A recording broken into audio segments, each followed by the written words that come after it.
Halo guys, Assalamualaikum warahmatullahi wabarakatuh. Kembali lagi di channel saya Diari PKH. Sahabat YouTube, bagaimana kabarnya hari ini? Semoga sahabat YouTube semua dalam keadaan sehat, tambah rizkinya, dan tentunya semakin sukses. Pada kesempatan kali ini saya akan menginformasikan kepada sahabat YouTube semua tentang sebenarnya yang bakal dikeluarkan dari PKH dan BPNT ini yang umur 40 tahun atau yang umur 30 tahun ke bawah ya sahabat YouTube. Nah, untuk mengetahui jawabannya, simak penjelasannya pada video kali ini ya sahabat YouTube.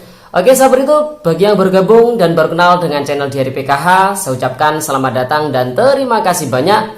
Saya mohon bantuannya kepada sahabat YouTube semua untuk terus mendukung channel Diari PKH dengan cara like, share, komen, dan tentunya silakan di subscribe channelnya, aktifkan notifikasi loncengnya supaya sahabat YouTube semua tidak ketinggalan di video-video terbaru dari channel Diari PKH ini. Dan silakan di-share ke grup-grup media sosial sahabat YouTube semua apabila video kali ini bermanfaat. Oke sahabat YouTube, langsung saja saya akan lanjutkan informasinya tentang sebenarnya yang bakal dikeluarkan dari bantuan PKH dan BPNT ini yang umurnya 40 tahun ke bawah atau 30 tahun ke bawah ya. Simak penjelasannya pada video kali ini ya sahabat YouTube. Oke sahabat YouTube, beberapa hari yang lalu beredar informasi bahwasanya penerima bantuan PKH dan BPNT yang usianya 30 tahun ke bawah atau yang usianya ini masih tergolong produktif ya sahabat YouTube, ini akan dikeluarkan dari penerima manfaat bantuan PKH maupun BPNT. Sumber informasi tersebut berasal dari pernyataan Ibu Menteri Sosial yaitu Ibu Risma ketika beliau melakukan rapat kerja dengan DPR RI Komisi 8 ya sahabat YouTube, bahwasanya dijumpai sekitar 4 juta ya, 4 juta keluarga penerima manfaat yang mendapatkan bantuan sosial baik itu PKH maupun BPNT ini berusia 30 tahun ke bawah dan tergolong masih produktif, bahkan ada yang usianya 23 tahun ini anaknya sudah 5 dan kebanyakan mereka ini menggantungkan diri dengan yang namanya bantuan sosial ya sahabat YouTube. Bu Risma mengatakan bahwasanya ketika mereka hanya mengandalkan bantuan sosial, maka tentu tidak cukup. Maka mereka nantinya akan dikeluarkan dari penerima manfaat bantuan sosial, namun mereka akan dialihkan ke program yang namanya pemberdayaan kelompok rentan. Mereka tidak akan serta-merta langsung dikeluarkan begitu saja dari penerima manfaat bantuan PKH maupun BPNT, namun mereka akan diberi modal ya sahabat YouTube untuk merintis usaha tentunya. Bagi yang sudah memiliki usaha ya untuk mengembangkan usahanya ya sahabat YouTube supaya mereka bisa mandiri dan bisa menghasilkan ya ekonomi ataupun bisa menghasilkan pendapatan sendiri ya sahabat YouTube, jadi tidak menggantungkan yang namanya bantuan sosial ya sahabat YouTube. Namun selang beberapa hari beredar informasi bahwasanya yang akan dikeluarkan dari bantuan PKH maupun BPNT ini adalah yang usianya 40 tahun ke bawah. Nah, sehingga ini menimbulkan pertanyaan dari kalangan penerima manfaat, kira-kira ini yang benar yang mana? Yang 30 tahun ke bawah atau yang umur 40 tahun ke bawah ya sahabat YouTube. Nah, informasi ini saya kutip dari website resmi Kementerian Sosial Republik Indonesia. Nah, sahabat YouTube semua juga bisa membacanya dengan cara mengakses websitenya yaitu kemensos.go.id, di mana di situ ada siaran pers yang berjudul Akselerasi Penanganan Kemiskinan, KPM di bawah 40 tahun akan terima program kewirausahaan sosial. Surabaya tanggal 17 April tahun 2022. Nah, siaran pers ini diterbitkan selang beberapa hari dari pernyataan Bu Risma ketika rapat kerja dengan Komisi 8 DPR RI. Jadi siaran pers ini ya ditulisnya itu belakangan ya sahabat YouTube. Jadi kemungkinan besar ini hasil dari arahan dari Bu Menteri Sosial tentunya. Jadi saya rasa yang valid, yang hasil atau yang tulisan siaran pers dari Kementerian Sosial Republik Indonesia ini ya sahabat YouTube. Nah, selain dengan bantuan sosial, percepatan penanganan kemiskinan juga dilakukan Kementerian Sosial Republik Indonesia dengan berbagai program pemberdayaan. Sejalan dengan arahan Menteri Sosial Tri Risma hari ini, penerima bantuan di bawah 40 tahun akan menjadi sasaran program pemberdayaan. Di hadapan warga Surabaya, Dirjen Perlindungan dan Jaminan Sosial Pepen Nazarudin kembali menekankan arahan Mensos tersebut. Jadi untuk penerima manfaat di bawah 40 tahun akan dialihkan ke program pemberdayaan. Kenapa? Karena kita menganggap masih kuat dan mampu, kata Pepen saat menyaksikan pencairan bantuan sosial di Kecamatan Kenjeran. Selain itu, pengalihan ke program pemberdayaan juga dilakukan dengan pertimbangan untuk menciptakan keadilan. Masih banyak warga prasejahtera lainnya yang belum terjangkau bantuan. Jadi, agar ada pemerataan kesempatan bagi yang belum pernah mendapat bantuan, kata Pepen.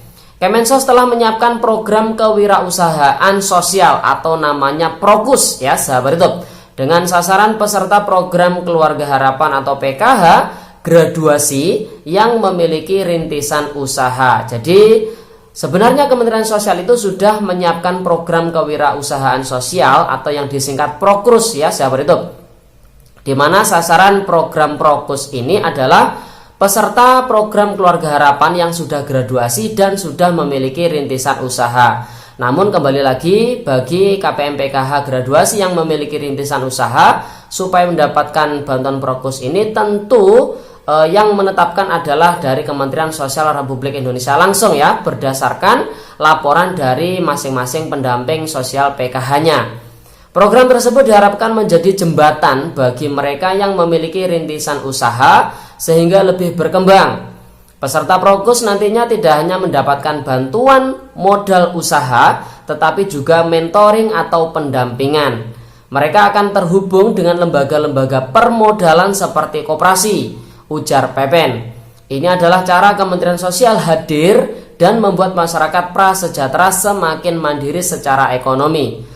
Prokus diharapkan bisa meningkatkan standar kehidupan KPM secara berkelanjutan dengan memberikan penguatan terhadap usaha rintisan yang mereka lakukan. Misalnya di bidang industri rumah tangga, jasa, kuliner, kerajinan tangan, industri kreatif, budidaya, pertanian, dan agrowisata. Hari ini pencairan bantuan sosial dilakukan di Kecamatan Kenjeran, hadir bersama Dirjen Linjamsos, Wali Kota Surabaya, Eri Cahyadi, dan jajaran. Dalam kesempatan yang sama, staf khusus Menteri Bidang Hubungan dan Kemitraan Lembaga Luar Negeri Fauzan Amar menyatakan penyaluran bantuan berjalan dengan lancar. Sejalan dengan pernyataan Dirjen Linjamsos, Fauzan menyatakan program pemberdayaan sosial merupakan upaya Kemensos memberikan treatment yang tepat dan sesuai untuk setiap kondisi KPM. Selain itu, penyaluran bansos di tengah tren kenaikan harga dan menjelang Hari Raya Idul Fitri merupakan bukti negara hadir. Dengan bantuan ini diharapkan menekan pengeluaran masyarakat miskin, katanya.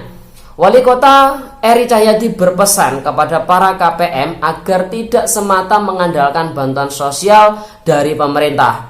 Eri meminta mereka sudi merubah diri ya, berusaha meningkatkan pendapatan secara mandiri tentunya.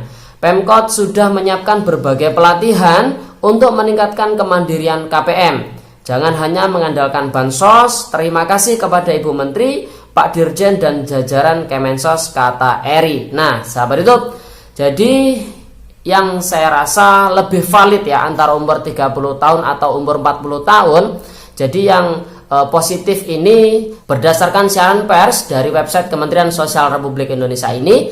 Jadi yang nantinya akan menjadi sasaran program pemberdayaan ya sahabat YouTube adalah yang usianya 40 tahun ke bawah ya sahabat YouTube. Kalau 40 tahun ke bawah tentu umur 30 tahun ini juga termasuk di dalamnya ya sahabat YouTube. Artinya yang usianya masih produktif, yang dirasa masih kuat bekerja ya sahabat YouTube. Jadi yang nantinya menjadi sasaran akan dikeluarkan dari penerima manfaat bantuan PKH dan BPNT adalah yang usianya 40 tahun ke bawah. Sedangkan yang usianya 30 tahun ke bawah itu adalah ungkapan dari Ibu Menteri Sosial ketika rapat kerja dengan Komisi 8 DPR RI. Tentunya berdasarkan ungkapan tersebut terjadi diskusi panjang ya, menetapkan kira-kira siapa, kriteria mana yang nantinya akan dikeluarkan atau yang menjadi sasaran program pemberdayaan kelompok rentan ya sahabat YouTube.